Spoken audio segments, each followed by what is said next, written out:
Après bien des pluies et des pleurs, tant d'ombres glacées et de dimanches mornes, maints vents issus de jours ordinaires et cent autres sanglots nocturnes, les couleurs du rêve éveillé apparaissent dans l'azur de Clinchamp.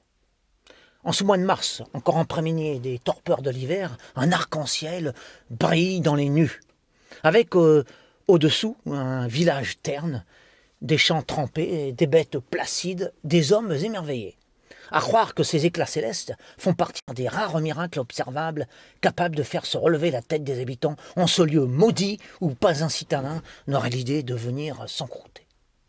Certes, l'enchantement suscité est bref et certaines attitudes sont superficielles, lourdes ou vulgaires face à la légèreté du ciel.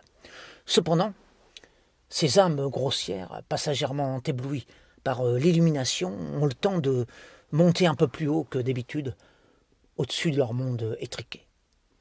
Et aussi éphémère que soit leur ascension, ils peuvent accéder à une réalité élevée, au sens propre comme au figuré, loin des petitesses de leur quotidien de pesanteur et des lassitudes de leurs existences matérielles. Ces courbes colorées, traversant leur univers champêtre, aussi insaisissables que dénuées de valeur pour leurs préoccupations pratiques, placés malheureusement hors du champ dominant de leur vie domestique, sont considérés par eux comme une bagatelle de la nature, certainement agréable à regarder sur le moment, mais fondamentalement inutile à leurs yeux. Ils s'exclament de ravissement en voyant ce vaste pont d'air et d'ondes culminer au zénith, et l'instant d'après n'y pensent déjà plus.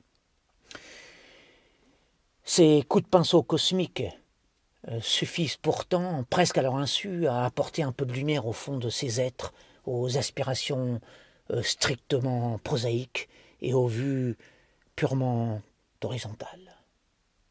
La preuve, j'ai remarqué qu'à force de lire mes textes à leur sujet, ils s'attardaient de moins en moins sur leurs pieds et commençaient à diriger leur regard vers les nuages.